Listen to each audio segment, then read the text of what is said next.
राधे राधे। जय श्री कृष्णा। आप सभी का दिन शुभ और मंगलमय हो और भगवान श्री सूर्य नारायण की कृपा आप और आपके परिवार पर सदा सर्वदा बनी रहे। आप सभी को निर्जला एकादशी की हार्दिक शुभकामनाएं। आज आप हमारे चैनल पर निर्जला एकादशी की व्रत की कथा आपने जरूर सुनी होगी और ज्येष्ठ मास महात्म्य का अध्याय, इससे पहले के अध्याय भी आपने जरूर सुने होंगे।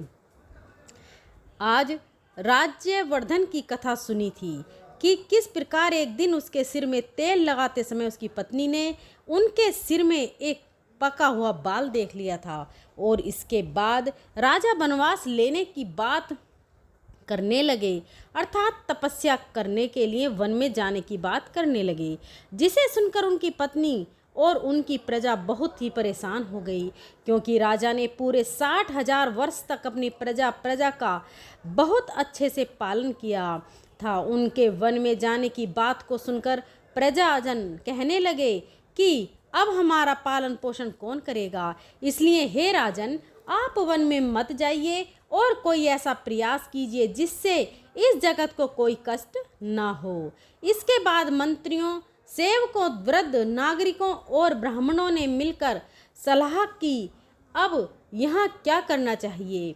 राजा राज्यवर्धन अत्यधिक धार्मिक थे, उनके प्रति सब लोगों का बहुत ही अनुराग था, इसलिए सलाह करने वाले लोगों में यह निश्चय हुआ कि हम सब लोग एकाग्रचित एवं भली भांति ध्यान परायण होकर तपस्या द्वारा भगवान सूर्य की आराधना करके इन महाराज के लिए आयु की प्रार्थना करें। इस प्रकार एक निश्चय करके कुछ लोग अपने घरों पर विधि पूर्वक अर्घ उपचार आदि व उपहारों से भगवान भास्कर की पूजा करने लगे। दूसरे लोग मौन रहकर ऋग्वेद, यजुर्वेद और सामवेद के जप से सूर्य देव को संतुष्ट करने लगे। अन्य लोग निराहार रहकर नदी के तट पर निवास करते हुए तपस्या के द्वारा भगवान सूर्य की आराधना में लग गए। कुछ लोग अग्निहोत्र करते, कुछ दिन रात सूर्य सूक्त का पाठ करते और कुछ लोग सूर्य की ओर दृष्टि लगाकर खड़े रहते थे। सूर्य की आराधना के लिए इस प्रकार प्रयास करने वाले उन लोगों के पास आकर सुदामा नामक गंधर्व ने कहा, हे ब्राह्मणों, यदि लोगों को सूर्यदेव की आराधना अभिष्ट है तो ऐसा कीजिए जिससे भगवान भास्कर प्रसन्न हो सकें। आप लोग यहाँ से शीघ्र ही कामरूप पर्वत पर जाइए। वहाँ गुरु विशाल नामक वन है जिसमें सिद्ध पुरुष निवास करते हैं। वहाँ पर एकाग्रचित होकर आप लोग सूर्यदेव की आराधना करें।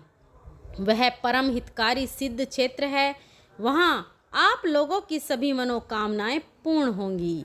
सुदामा की यह बात सुनकर वे समस्त ब्राह्मण गुरु विशाल वन में गए।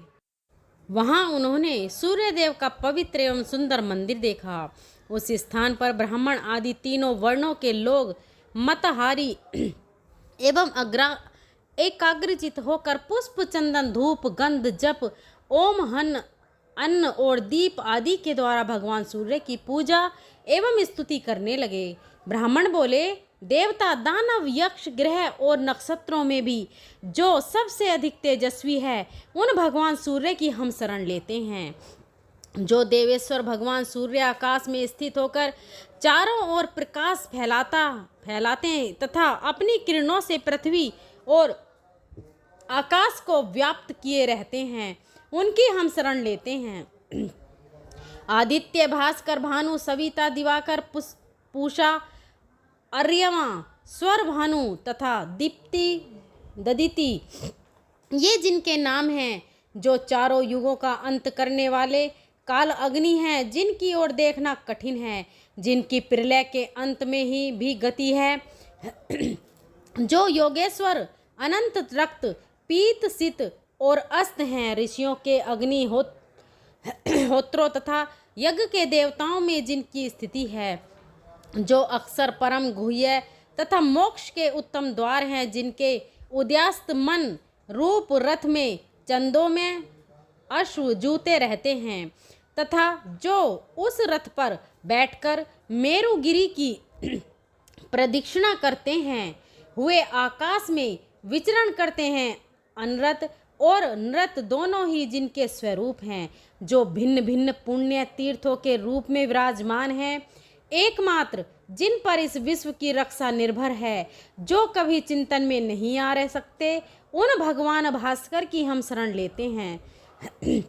जो ब्रह्मा, महादेव, विष्णु, प्रजापति, वायु, आकाश, जल, पृथ्वी, पर्वत, समुद्र, ग्रह, नक्षत्र और चंद्रमा आदि हैं, वनस्पति, वृक्ष और औषधियाँ जिनके स्वरूप हैं, जो व्यक्त और अव्यक्त प्राणियों में स्थित हैं, उन भगवान सूर्य की हम शरण लेते हैं। ब्रह्मा, शिव तथा विष्णु के जो रूप हैं वे आपके ही हैं। जिनके 3 स्वरूप हैं वे भगवान भास्कर हम पर प्रसन्न हों। जिन अजन्मा जगदीश्वर के अंग में यह संपूर्ण जगत स्थित है तथा जो जगत के जीवन हैं, वे भगवान सूर्य हम पर प्रसन्न हों।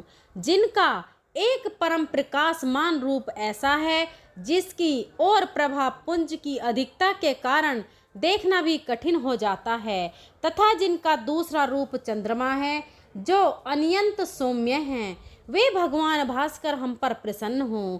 इस प्रकार भक्ति पूर्वक स्तवन और पूजन करने वाले उन ब्राह्मणों पर 3 महीने में भगवान सूर्य प्रसन्न हो गए और अपने मंडल से निकलकर उसी के समान कांत धारण किए वे नीचे उतरे और दुर्दश होते हुए भी उन सब के समक्ष प्रकट हो गए।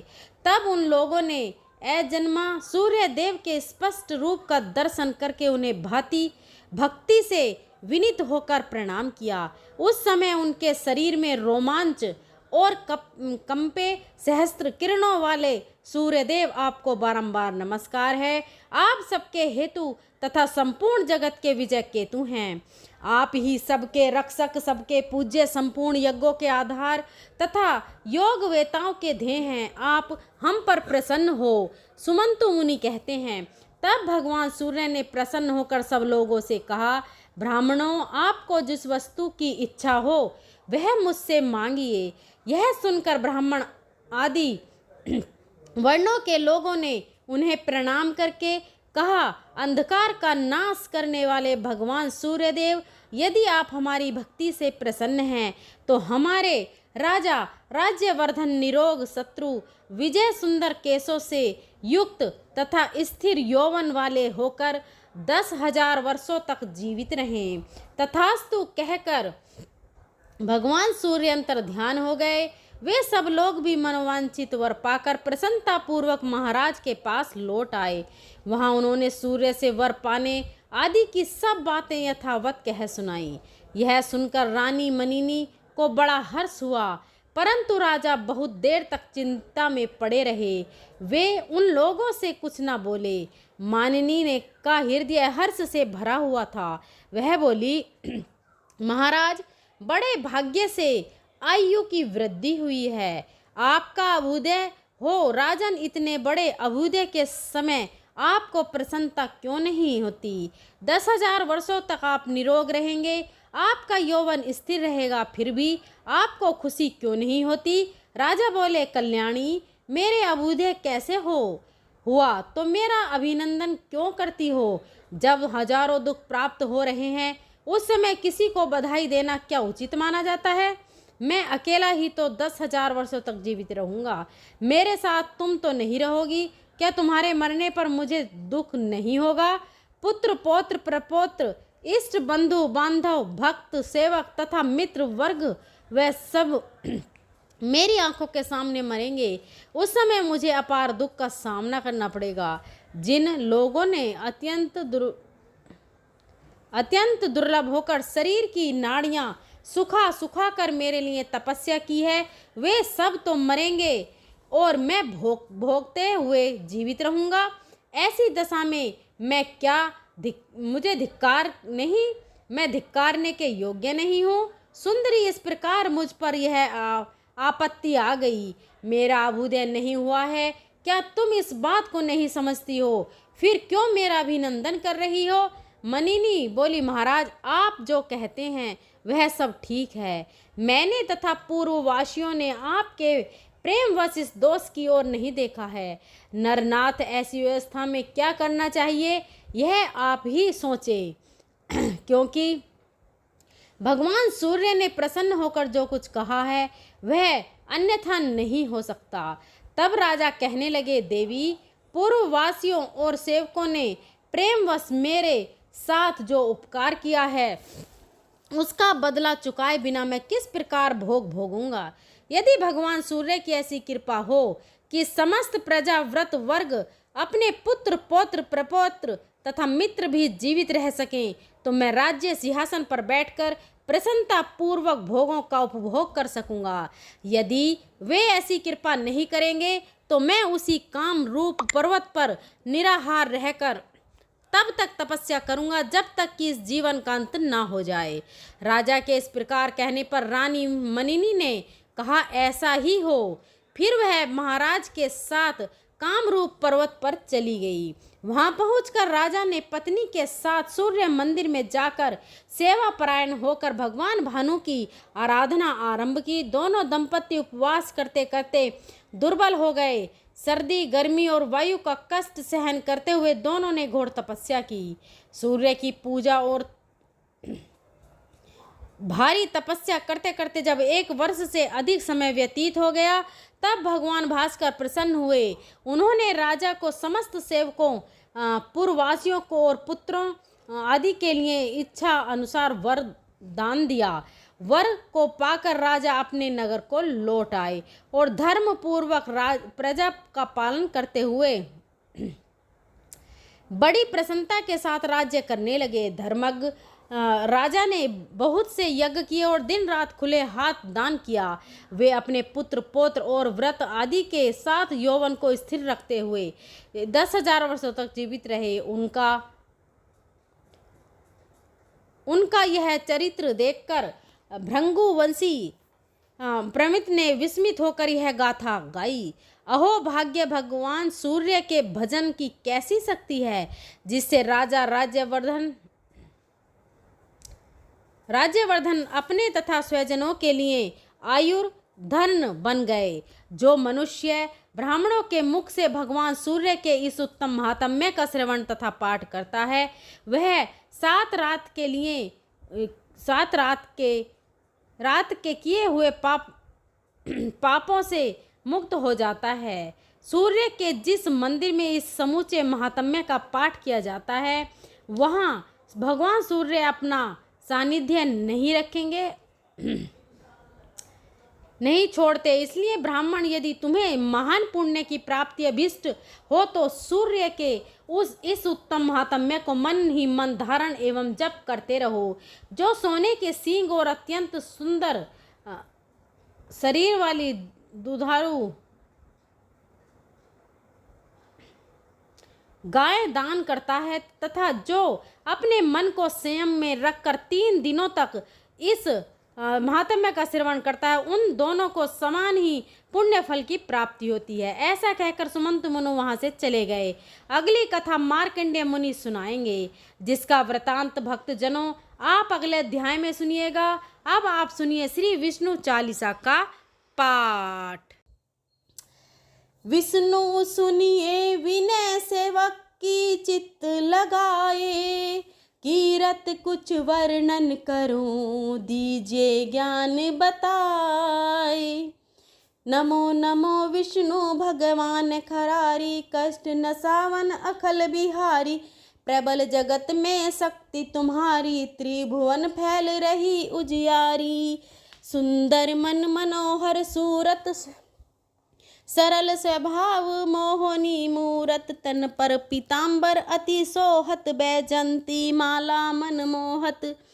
शंख चक्र कर गदा विराजत, देख दैत्य असुर दल भाजत। सत्य धर्म मद लोभन गाजे, काम क्रोध मद लोभन छाजे। संत भक्त संजन मन रंजन, धनुज असुर दुष्ट दल गंजन। सुख उपजाए कष्ट सब भंजन, दोष मिटाए करत जन सज्जन। पाप काट भव सिंधु उतारण, कष्ट नाश कर भक्त उबारण करत, अनेक रूप प्रभु धारण केवल आप भक्ति के कारण। धरणी धेनु बन तुम ही पुकारा, तब तुम रूप राम का धारा। भार उतार असुर दल मारा, रावण आदिक को संहारा। आप वराहा रूप बनाया, हिरण्याक्ष को मार गिराया। धर्मस्य तन सिंधु बनाया, चोह रतन को निकलाया। अमलिक असुरन द्वंद मचाया, रूप मोहिनी आप दिखाया। देवों को अमृत पान कराया, असुरन को छवि से बहलाया। कुकुर्म रूप धर सिंधु मजाया, मंद्राचल गिरि तुरंत उठाया। शंकर का तुम फंद छुड़ाया, भस्मासुर को रूप दिखाया। वेदन को जब असुर डुबाया, कर प्रबंध उन्हें ढूंढवाया। मोहित बनकर खलय नचाया, उसी हे कर भस्म कराया। असुर जलंधर अति बलदाई, शंकर से उनकी थी लड़ाई। आर पार शिव सकल बनाई, कीन सती से छल खल जाई। सुमरिन कीन तुम्हें शिवरानी, बतलाई सब विपत कहानी। तब तुम बने मुनीश्वर ज्ञानी, वृंदा की सब सूरत भुलानी। देख तीन धनुज सैतानी, वृंदा आए तुम्हें लपटानी। हो स्पर्श धर्म क्षतिहानि, हना असुर और शिव सैतानी। तुमने ध्रुव प्रहलाद उबारो, हिरण्याक्ष आदि खल को मारो। गणिका और अजामिल तारे, बहुत भक्त भव सिंधु उतारे। हरऊ सकल संताप हमारे, कृपा करऊ हर सिर जनहारे। देखऊ मैं निज दर्शन तुम्हारे, दीप बंधु भक्तन हितकारे। चाहता आपका सेवक दर्शन, करहु दया अपनी मधुसूदन। जानू नहीं योग्य सब पूजन, होए यज्ञ स्तुति अनुमोदन। शील दया संतोष सुलक्षण, विंदित नहीं व्रत बोध विलक्षण। करहु आपका किसी विधि पूजन, कुमति विलोक होत दुख भीषण। करहु प्रणाम कौन विधि सुमरण, कौन भांति में करहु समर्पण। सुर मुनि करत सदा शिवकाई, हर्षत रहत परम गति पाई। दीन दुखिन पर सदा सहाई, निज जन जान ले अपनाई। पाप दोष संताप नसायो, भव बंधन से मुक्त करायो। सुत संपत्ति दे सुख पुजायो, निज चरणन का दास बनायो। निगम सदा ये विनय सुनावे, पढ़े सुने सो जन सुख पावे। श्री विष्णु चालीसा समाप्त होता है। प्रेम से बोलिए भगवान विष्णु और माता लक्ष्मी की जय। भक्तों, आपको आज की कथा कैसी लगी कमेंट बॉक्स में ज़रूर बताएं। अगर आपको कथा पसंद आई हो तो अपनी फ्रेंड और फैमिली में शेयर करें और हमारे चैनल सुविचार विद रीना को सब्सक्राइब करें। हमारे चैनल पर रोज़ के दिन की कथाएं और जेठ मास का महात्म्य रोज़ प्रस्तुत हो रहा है, तो आप हमारे चैनल पर जाकर उन सबको सुन सकते हैं। यहाँ तक के बने रहने के लिए बहुत बहुत धन्यवाद। अगर मेरे बोलने में कोई त्रुटि रही हो तो मैं हाथ जोड़कर क्षमा मांगती हूँ। धन्यवाद।